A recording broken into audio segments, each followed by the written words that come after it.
नमस्कार। दिन भर की बड़ी खबरों में आपका स्वागत है। मैं हूं आंचल। आज इस बुलेटिन में बात होगी बिहार चुनाव को लेकर चुनाव आयोग पर उठे बड़े सवालों की।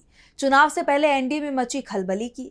देखेंगे मल्लिकार्जुन खड़गे की मोदी सरकार पर हमले को, कोलकाता मामले में कोर्ट के अहम फैसले को, जानेंगे रामदेव को क्यों लगा कोर्ट से बड़ा झटका। और बुलेटिन के आखिर में देखेंगे जाने माने कार्टूनिस्ट इरफान की किस खबर पर पड़ी तिरछी नजर। लेकिन दिन भर की तमाम बड़ी खबरों से पहले एक नजर आज की सुर्खियों पर। भारत ने फिर पाकिस्तानी अकाउंट्स पर लगाया बैन। एक दिन पहले आने लगे थे भारत में नजर। पहलगांव हमले के बाद पाकिस्तानी अकाउंट्स को किया गया था देश में बैन। केरल में फंसा फाइटर जेट F-35 भी अब तक नहीं हुआ ठीक। टुकड़ों में वापस ब्रिटेन ले जाने की तैयारी। 20 दिन पहले हुई थी इमरजेंसी लैंडिंग। केजरीवाल का ऐलान, बिहार में अकेले चुनाव लड़ेगी आम आदमी पार्टी। अब कांग्रेस से गठबंधन नहीं, लोकसभा के लिए था इंडिया गठबंधन। लाल निशान पर बंद हुआ शेयर बाजार। 170 अंकों की गिरावट के साथ 83,239 पर बंद हुआ सेंसेक्स, तो वहीं 48 अंकों की गिरावट के साथ 25,405 पर बंद हुआ निफ्टी। ये तो थी सुर्खियां। अब बात आज की सबसे बड़ी खबर की। बिहार में मतदाता सूची का मुद्दा तूल पकड़ गया है। इंडिया गठबंधन इसे लेकर हमलावर दिखाई दे रहा है, तो वहीं चुनाव आयोग का दावा है कि वो अपने कदम पीछे नहीं खींचेगा। पहली बार चुनाव आयोग की तरफ से ये कहा जा रहा है कि वोटिंग लिस्ट में नाम शामिल कराने से पहले नागरिकता साबित करनी होगी, यानी नागरिकता के केंद्र और राज्य सरकार के अधिकार को ही सीधे सीधे चुनौती दे दी गई है। इसे लेकर इंडिया गठबंधन मुख्य चुनाव आयुक्त से मिला, लेकिन आयोग के रवैये ने कई सवाल खड़े कर दिए हैं। ऐसे में सवाल उठ रहे हैं कि क्या इस बार बिहार की वोटिंग लिस्ट में बड़ा खेल होने वाला है। देखिए रिपोर्ट। बिहार विधानसभा चुनाव से पहले वोटिंग लिस्ट के मुद्दे पर घमासान मच गया है। चुनाव आयोग मतदाता पुनरीक्षण के नाम पर वोटिंग लिस्ट से 2 करोड़ नाम हटाने की तैयारी में जुट गया है। सबसे बड़ी बात तो ये है कि मतदाता फर्जी नहीं है, न ही विदेशी हैं, लेकिन अब उनसे अपनी नागरिकता साबित करने को कहा जा रहा है। जो लोग रोजगार की तलाश में कहीं दूसरी जगह चले गए हैं, उनके नाम भी काटे जाने की तैयारी में है। इसे लेकर कांग्रेस ने चुनाव आयोग पर तीखा हमला बोला है। बिहार कांग्रेस अध्यक्ष राजेश कुमार ने कहा कि हम चुनाव आयोग पहुंचे तो साफ महसूस हुआ कि आयोग बिहार के 20% वोटरों से उनका अधिकार छीनने का फैसला कर चुका है। सवाल ये भी है कि चुनाव आयोग की अधिसूचना के बाद मात्र 19 दिन में ये काम कैसे हो पाएगा। ये प्रक्रिया ना तो पारदर्शी और ना ही व्यवहारिक है। वहीं कांग्रेस मीडिया विभाग के प्रमुख पवन खेड़ा ने तो यहाँ तक कह दिया कि हमें चुनाव आयोग से मिलकर आभास हुआ कि हम गलत पते पर चले गए हैं। चुनाव आयोग बीजेपी के इशारे पर काम करता हुआ दिखाई दे रहा है। उसे किसी पार्टी के लिए काम नहीं करना चाहिए, सभी को अपने दायरे में रहकर काम करना होगा। यही लोकतंत्र की परिभाषा है। खेड़ा ने आगे कहा कि पूरा विपक्ष वोटर लिस्ट मांग रहा था और चुनाव आयोग इसे नहीं दे रहा। नया नियम बनाया गया है कि वोटिंग के वीडियो फुटेज 45 दिन बाद नहीं दिए जाएंगे। महाराष्ट्र में अचानक 5 बजे के बाद वोटिंग प्रतिशत बढ़ गया, लेकिन आपने आज तक इस पर जवाब नहीं दिया। दरअसल बिहार में वोटिंग लिस्ट के पुनरीक्षण काम पर सवाल उठ रहे हैं। पहली बार लोगों को अपने जन्म के स्थान के सबूत देने पड़ रहे हैं। इसके साथ ही चुनाव आयोग की तरफ से ये भी कह दिया गया कि वो किसी भी चर्चा के लिए सिर्फ पार्टी के राष्ट्रीय अध्यक्ष से ही बात करेगा। लेकिन चुनाव आयोग के जिस फैसले पर सबसे ज्यादा सवाल उठ रहे हैं, वो काम की तलाश में अपना घर छोड़ने वाले लोगों के वोटों को लेकर। बिहार के जो लोग दिल्ली, महाराष्ट्र या दूसरे राज्यों में काम कर रहे हैं, उनके वोट काटे जा सकते हैं। बिहार में 22% लोग रोजगार के चलते राज्य के बाहर हैं। कांग्रेस ने चुनाव आयोग पर हमला बोला तो आरजेडी नेता तेजस्वी यादव ने भी चुनाव आयोग पर तीखे सवाल उठाए। इसके साथ ही उन्होंने एक पोस्टर जारी कर एनडीए की भी परेशानी बढ़ा दी। पोस्टर में बिहार की जनता से 20 वादे किए गए हैं। साथ ही नीतीश सरकार पर आरजेडी की तरफ से तीखा हमला किया गया है। बिहार चुनाव से पहले बवाल मचा हुआ है। एक तरफ चुनाव आयोग ने मतदाता सूची के पुनरीक्षण को लेकर जो नियम तय किए हैं, उसने इंडिया गठबंधन को चिंता में डाल दिया है, तो बीजेपी के सहयोगी भी हैरान दिखाई दे रहे हैं। जीतन राम मांझी और उपेंद्र कुशवाहा की नाराजगी की खबरों के बीच अब चिराग पासवान की नाराजगी की खबरें भी आ रही हैं। इन खबरों के बीच नीतीश कुमार अचानक राज्यपाल से मिलने पहुंच गए, तो वहीं तेजस्वी यादव और प्रशांत किशोर ने भी नीतीश को लेकर बड़ा ऐलान कर दिया है। तो कैसे बिहार चुनाव से पहले मुश्किल में घिरा एनडीए, जानने के लिए देखिए रिपोर्ट। बिहार विधानसभा चुनाव से पहले एनडीए के अंदर सीट बंटवारे को लेकर टकराव तेज होता दिखाई दे रहा है। वोटिंग लिस्ट के मामले में भी एनडीए में मतभेद दिख रहे हैं। नीतीश कुमार कहां जाएंगे, इस पर सवाल उठ रहे हैं। तेजस्वी यादव ने तो यहां तक दावा कर दिया है कि विधानसभा चुनाव के बाद नीतीश बीजेपी के साथ नहीं रहेंगे, तो नीतीश कुमार अचानक ही राज्यपाल से मिलने पहुंच गए, जिसके बाद बिहार की सियासत में अचानक ही कई सवाल पैदा हो गए। नीतीश कुमार सुबह 10:30 बजे राज्यपाल आरिफ मोहम्मद खान से मिलने पहुंचे। ये मुलाकात 15 मिनट तक चली। सीएम नीतीश कुमार के अचानक राजभवन पहुंचने से सियासी हलकों में कई तरह के दावे किए जा रहे हैं। इस मुलाकात को लेकर कोई आधिकारिक बयान सामने नहीं आया है, लेकिन इसे बीजेपी पर दबाव बनाने की रणनीति भी बताया जा रहा है। नीतीश की राज्यपाल से मुलाकात से पहले ही तेजस्वी यादव ने दावा कर दिया कि नीतीश कुमार विधानसभा चुनाव के बाद एनडीए में नहीं रहेंगे। बीजेपी जेडीयू को पूरी तरह से खत्म करेगी और नीतीश की सियासत भी बीजेपी के साथ रहने के चलते खत्म हो जाएगी। जनसुराज पार्टी के चीफ प्रशांत किशोर ने तो यहाँ तक कह दिया कि अगर विधानसभा चुनाव में जेडीयू को 25 सीट मिल गई तो वो सियासत से संन्यास ले लेंगे। नीतीश की सबसे बड़ी चिंता तो इसी बात को लेकर है कि ना तो सीट बंटवारे में बीजेपी उनकी डिमांड मान रही है और ना ही उन्हें सीएम उम्मीदवार ही घोषित कर रही है। नीतीश के अलावा बीजेपी के दूसरे सहयोगी भी नाराज दिखाई दे रहे हैं। जीतन राम मांझी तो पहले से ही साफ कर चुके हैं कि कम से कम 25 सीटों पर उनकी पार्टी उम्मीदवार उतारेगी।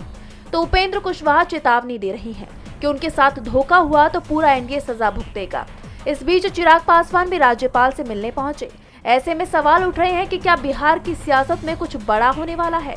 सीट बंटवारे को लेकर पहले से ही एनडीए में बवाल मचा हुआ है और अब जिस तरह से चुनाव आयोग की वोटिंग लिस्ट में बड़े बदलाव की तैयारी शुरू की गई है, उसके बाद बीजेपी के सहयोगी दल भी डरे हुए दिखाई दे रहे हैं। बिहार में एनडीए मुश्किल में घिर गया है तो मुश्किल में मोदी सरकार भी दिखाई दे रही है। कांग्रेस अध्यक्ष मल्लिकार्जुन खड़गे ने केंद्र की नरेंद्र मोदी सरकार पर मेक इन इंडिया और आत्मनिर्भर भारत की विफलता का आरोप लगाया है। इसके साथ ही खड़गे ने गलवान के बाद चीन को क्लीन चिट देने और निष्क्रियता का आरोप लगाते हुए सरकार की नीतियों पर सवाल भी उठाए। तो और क्या कुछ कहा खड़गे ने, जानने के लिए देखिए रिपोर्ट। कांग्रेस अध्यक्ष मल्लिकार्जुन खड़गे ने मोदी सरकार पर तीखा हमला बोला है। उन्होंने आरोप लगाया कि सरकार की मेक इन इंडिया और आत्मनिर्भर भारत स्कीम्स पूरी तरह विफल रही हैं। खड़गे ने अपने एक्स पोस्ट में दावा किया कि चीन ने भारत के मैन्युफैक्चरिंग सेक्टर से अपने अधिकारियों को वापस बुला लिया है और रेयर अर्थ मैग्नेट्स, मिनरल्स और स्पेशलिटी फर्टिलाइजर्स के निर्यात पर पाबंदी लगा दी है। ये कदम भारत के ऑटोमोबाइल, इलेक्ट्रिक वाहन, रक्षा और उच्च सुरक्षा मुद्रा छपाई जैसे क्षेत्रों के लिए गंभीर चुनौती पेश कर रहा है। खड़गे ने लिखा, चीन ने पिछले 2 महीनों में भारत को स्पेशलिटी फर्टिलाइजर्स का निर्यात बंद कर दिया है, जबकि अन्य देशों को आपूर्ति जारी रखी है। भारत 80% स्पेशलिटी फर्टिलाइजर्स चीन से मंगवाता है और हमारे फलों, सब्जियों और अन्य लाभदायक फसलों की पैदावार बढ़ाने के लिए ये महत्वपूर्ण है। खड़गे ने दावा किया कि सरकार ने डोकलाम और गलवान की घटनाओं को भुलाकर चीनी कंपनियों के लिए लाल कालीन बिछाया और वीजा नियमों को आसान किया ताकि प्रोडक्शन लिंक्ड इंसेंटिव यानी PLI स्कीम में लाभ मिल सके। खड़गे ने यह भी आरोप लगाया कि गलवान में 20 सैनिकों के बलिदान के बाद सरकार ने चीन को क्लीन चिट दे दी, जिसका फायदा अब चीन उठा रहा है। खड़गे ने सरकार पर निष्क्रियता का आरोप लगाते हुए कहा कि चीनी अधिकारियों ने भारतीय ऑटोमोबाइल इंडस्ट्री के डेलीगेशन को भी मुलाकात का समय नहीं दिया। खड़गे ने सरकार की विदेश नीति पर सवाल उठाते हुए कहा कि यह स्थिति राष्ट्रीय हितों के खिलाफ है। जहां एक तरफ इस पोस्ट को विपक्ष ने सरकार की कथित नाकामी के सबूत के तौर पर पेश किया है, तो वहीं इसने एनडीए और खासकर बीजेपी खेमे में खलबली मचा दी है। खड़गे के आरोपों ने बीजेपी खेमे में खलबली मचा दी है। तो कोलकाता में सामूहिक शोषण मामले ने पूरे देश को झकझोर कर रख दिया। अब कोलकाता हाई कोर्ट ने लॉ कॉलेज में सामूहिक शोषण को लेकर दाखिल की गई 3 जनहित याचिकाओं पर सुनवाई की। इस दौरान कोर्ट ने बड़ा आदेश दिया। इसके साथ ही कोर्ट ने राज्य सरकार से रिपोर्ट मांगी है। तो क्या कुछ कहा कोर्ट ने और क्या है पूरा मामला, देखिए इस रिपोर्ट में। कोलकाता के लॉ कॉलेज मामले में कलकत्ता हाई कोर्ट में सुनवाई हुई। कोर्ट ने सुनवाई करते हुए अहम आदेश दिया। कलकत्ता हाई कोर्ट ने बंगाल सरकार को लॉ कॉलेज में हुए सामूहिक शोषण मामले में जांच की प्रोसेस रिपोर्ट पर हलफनामा दाखिल करने का निर्देश दिया है। कोर्ट ने कोलकाता पुलिस से मामले की केस डायरी और प्रोग्रेस रिपोर्ट अगली सुनवाई से पहले सील बंद लिफाफे में जमा करने को कहा है। साथ ही संबंधित कॉलेज को भी हलफनामा दाखिल करने के लिए कहा गया है। हाईकोर्ट ने बंगाल के सभी कॉलेज और यूनिवर्सिटीज में छात्र संघ कार्यालयों को बंद करने का आदेश दिया है। जस्टिस सोमेन सेन और जस्टिस स्मिता दास डे की बेंच ने कहा कि पश्चिम बंगाल में विधानसभा चुनाव होने तक ये कमरे बंद रहेंगे। ऐसे कमरों का इस्तेमाल किसी भी काम के लिए नहीं किया जा सकता है। जरूरत होने पर वैध कारणों के साथ यूनिवर्सिटी रजिस्ट्रार को आवेदन देना होगा। वहीं पश्चिम बंगाल बार काउंसिल ने मुख्य आरोपी मनोजीत मिश्रा की मेंबरशिप रद्द कर दी और उनका नाम वकीलों की सूची से हटा दिया। बता दें कि ये सुनवाई 3 जनहित याचिकाओं पर हो रही थी, जिसमें कोर्ट की निगरानी में जांच की मांग की गई थी। ये मामला कोलकाता में हुए सामूहिक शोषण की घटना से जुड़ा है, जिसने शहर में सुरक्षा व्यवस्था पर सवाल खड़े कर दिए हैं। और अब मामले की अगली सुनवाई 10 जुलाई को होगी। अब अगली सुनवाई में क्या होता है, इस पर सबकी निगाहें टिकी हुई हैं। एक तरफ जहां कोलकाता मामले में कोर्ट ने राज्य सरकार से जवाब मांगा है, तो वहीं दिल्ली हाई कोर्ट से रामदेव की कंपनी पतंजलि आयुर्वेद को बड़ा झटका लगा है। दिल्ली हाई कोर्ट ने पतंजलि आयुर्वेद को डाबर च्यवनप्राश के खिलाफ भ्रामक विज्ञापन टेलीकास्ट करने को लेकर अंतरिम आदेश जारी कर दिया है। इस आदेश के साथ ही कोर्ट ने मामले की अगली सुनवाई की तारीख भी तय कर दी है, जिसमें और खुलासे होने की उम्मीद है। तो क्या है पतंजलि को लेकर कोर्ट का आदेश, देखिए इस रिपोर्ट में। दिल्ली हाई कोर्ट से रामदेव की कंपनी पतंजलि आयुर्वेद को तगड़ा झटका लगा है। कोर्ट ने अंतरिम आदेश जारी कर पतंजलि को डाबर च्यवनप्राश के खिलाफ भ्रामक या नकारात्मक विज्ञापन टेलीकास्ट करने से रोक दिया। ये फैसला डाबर इंडिया लिमिटेड की याचिका पर सुनवाई के दौरान आया, जिसमें पतंजलि पर डाबर च्यवनप्राश को बदनाम करने और उपभोक्ताओं को गुमराह करने का आरोप लगाया गया था। जस्टिस मिनी पुष्करना की अध्यक्षता वाली पीठ ने डाबर को अंतरिम राहत देते हुए पतंजलि के खिलाफ सख्त रुख अपनाया। मामले की अगली सुनवाई 14 जुलाई 2025 को होगी। डाबर ने दावा किया कि पतंजलि के टीवी विज्ञापन उनके च्यवनप्राश को निशाना बनाकर उसकी छवि खराब कर रही हैं। पतंजलि ने अपने विज्ञापनों में दावा किया कि उनका च्यवनप्राश 51 जड़ी बूटियों से बना है, जबकि डाबर ने खुलासा किया कि इसमें केवल 47 जड़ी बूटियां हैं। डाबर ने यह भी आरोप लगाया कि पतंजलि के उत्पाद में पारा यानी कि मरकरी पाया गया, जो खासकर बच्चों के लिए हानिकारक हो सकता है। डाबर का कहना है कि पतंजलि की यह हरकत न केवल उनके ब्रांड को नुकसान पहुंचा रही है, बल्कि उपभोक्ताओं को भी भ्रमित कर रही है। ये मामला पतंजलि के लिए बड़ा झटका माना जा रहा है, क्योंकि कोर्ट का यह आदेश उनकी मार्केटिंग रणनीति पर असर डाल सकता है। अब सबकी नजर 14 जुलाई की सुनवाई पर टिकी हुई है। अब इस मामले की अगली सुनवाई पर सबकी निगाहें टिकी हुई हैं, तो नजरें इस वक्त पीएम के विदेश दौरे पर भी बनी हुई हैं। प्रधानमंत्री नरेंद्र मोदी ने अपनी 5 देशों की यात्रा के पहले पड़ाव में 3 जुलाई को घाना की संसद को संबोधित किया। इस मौके पर उन्हें घाना के सर्वोच्च सम्मान से नवाजा गया। पीएम मोदी से पहले नेहरू और नरसिंह राव ने घाना का दौरा किया था। तो और क्या है पीएम मोदी के इस घाना दौरे को लेकर जानकारी, जानने के लिए देखिए रिपोर्ट। प्रधानमंत्री नरेंद्र मोदी ने अपनी 5 देशों की यात्रा के पहले पड़ाव में 3 जुलाई को घाना की संसद को संबोधित किया। पीएम ने संबोधन में घाना को अफ्रीका का लोकतांत्रिक प्रेरणा केंद्र बताते हुए भारत अफ्रीका साझेदारी पर जोर दिया। उन्होंने कहा, इस प्रतिष्ठित सदन को संबोधित करना गर्व की बात है। घाना लोकतंत्र की भावना से भरा है और पूरे अफ्रीका के लिए प्रेरणा का केंद्र है। ये किसी भी भारतीय पीएम की 30 सालों में पहली घाना यात्रा है। इससे पहले 1957 में जवाहरलाल नेहरू और 1995 में नरसिम्हा राव ने घाना का दौरा किया था। मोदी ने भारत और घाना की साझा औपनिवेशिक इतिहास और स्वतंत्रता की भावना को रेखांकित किया। साथ ही चंद्रयान और भारतीय अंतरिक्ष यात्री जैसे उपलब्धियों को अफ्रीका से जोड़ा।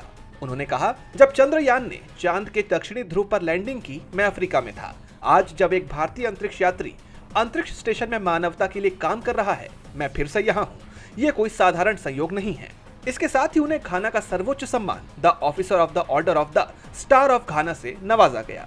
दोनों देशों ने 4 समझौतों पर हस्ताक्षर किए, लेकिन भारत घाना व्यापार और निवेश को बढ़ावा देने के लिए दीर्घकालिक रणनीति की जरूरत है, जो पीएम के इस संबोधन में स्पष्ट नहीं दिखी, जिसमें नीतिगत बातों से ज्यादा भावनात्मक बातों का प्रभाव ज्यादा नजर आया। वहीं पीएम मोदी का ये दौरा भी विपक्ष के उस आरोप से घिरता दिख रहा है कि पीएम मोदी विदेश दौरों पर तो जाते हैं, लेकिन उनके पास मणिपुर जाने का समय नहीं है। कुल मिलाकर ये यात्रा कूटनीतिक दृष्टिकोण से सकारात्मक हो सकती है, लेकिन इसके परिणाम आने वाले वक्त में ही स्पष्ट होंगे। पीएम मोदी की 5 देशों की यात्रा चर्चा में है, तो चर्चा संसद के मॉनसून सत्र की भी हो रही है। संसद के मॉनसून सत्र को राष्ट्रपति की तरफ से मंजूरी मिल गई है। इस बार ये सत्र लगभग 1 महीने तक चलेगा, जिसमें विपक्ष और सरकार के बीच कई मुद्दों पर तीखी बहस होने की उम्मीद जताई जा रही है। इसकी जानकारी केंद्रीय मंत्री किरेन रिजिजू ने एक्स पर दी। तो किस तारीख से शुरू हो रहा है मॉनसून सत्र और कब होगा इसका समापन, जानने के लिए देखिए रिपोर्ट। संसद के मॉनसून सत्र की तारीखों का ऐलान हो गया है। ये सत्र 21 जुलाई से 21 अगस्त 2025 तक चलेगा। राष्ट्रपति द्रौपदी मुर्मू ने सरकार के इस प्रस्ताव को मंजूरी दे दी है। केंद्रीय मंत्री किरेन रिजिजू ने एक्स पर ये जानकारी साझा की। पहले ये सत्र 12 अगस्त तक प्रस्तावित था, लेकिन अब इसे बढ़ाकर 21 अगस्त तक कर दिया गया है।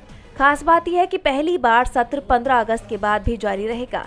हालांकि स्वतंत्रता दिवस समारोह के कारण 13 और 14 अगस्त को कोई बैठक नहीं होगी। ये सत्र कई मायनों में अहम है। दरअसल विपक्ष ने हाल ही में विशेष सत्र बुलाने की मांग की थी, खासकर 22 अप्रैल 2025 को पहलगांव में हुए आतंकी हमले और इसके जवाब में भारत द्वारा शुरू किए गए ऑपरेशन सिंदूर पर चर्चा के लिए। विपक्ष ने 3 जून को प्रधानमंत्री नरेंद्र मोदी को पत्र लिखकर इस मुद्दे पर तत्काल चर्चा की मांग की थी। ऑपरेशन सिंदूर में भारत ने पाकिस्तान में आतंकी ठिकानों को निशाना बनाया था, जिसमें 26 लोगों की जान लेने वाले हमले का जवाब दिया गया। ये सत्र ऑपरेशन सिंदूर के बाद संसद का पहला सत्र होगा। इसलिए पहलगांव हमले और सैन्य कार्रवाई पर विपक्ष के सवालों से सरकार का सामना होना तय माना जा रहा है। इसके साथ ही तमाम और मुद्दों पर भी सरकार और विपक्ष के बीच तीखी बहस की उम्मीद है। केंद्रीय मंत्री किरेन रिजिजू ने जानकारी दी कि सत्र में महत्वपूर्ण विधायी कार्य भी होंगे, लेकिन आतंकवाद और राष्ट्रीय सुरक्षा के मुद्दे चर्चा का केंद्र रहेंगे। संसद का ये सत्र राजनीतिक रूप से बेहद अहम साबित हो सकता है। और बुलेटिन के आखिर में देखेंगे जाने माने कार्टूनिस्ट इरफान की किस खबर पर पड़ी तिरछी नजर।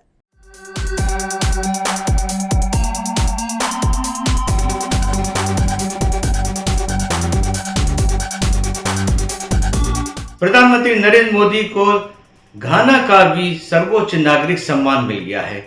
जिस हिसाब से उनको लगातार नागरिक सम्मान दूसरे देशों से मिल रहे हैं, उस हिसाब से उनका नाम विश्व गुरु नहीं, विश्व सर्वोच्च नागरिक सम्मान गुरु हो जाना चाहिए। हालांकि उनके इस सम्मान से देश के आम नागरिक को फर्क पड़ता हो न पड़ता हो, लेकिन भक्तों को तो फर्क पड़ता है। उनकी उछल कूद करने के लिए इतना ही काफ़ी है। यहाँ पर ये बात एक उल्लेखनीय ज़रूर हो जाती है कि जब कभी भी अपने देशों को इकट्ठा करने की बात आती है अपने साथ में इन देशों को, तो उनमें से ही 192 में से 183 लोग जाकर के हमारे दुश्मन पड़ोसी देश को वोट कर देते हैं।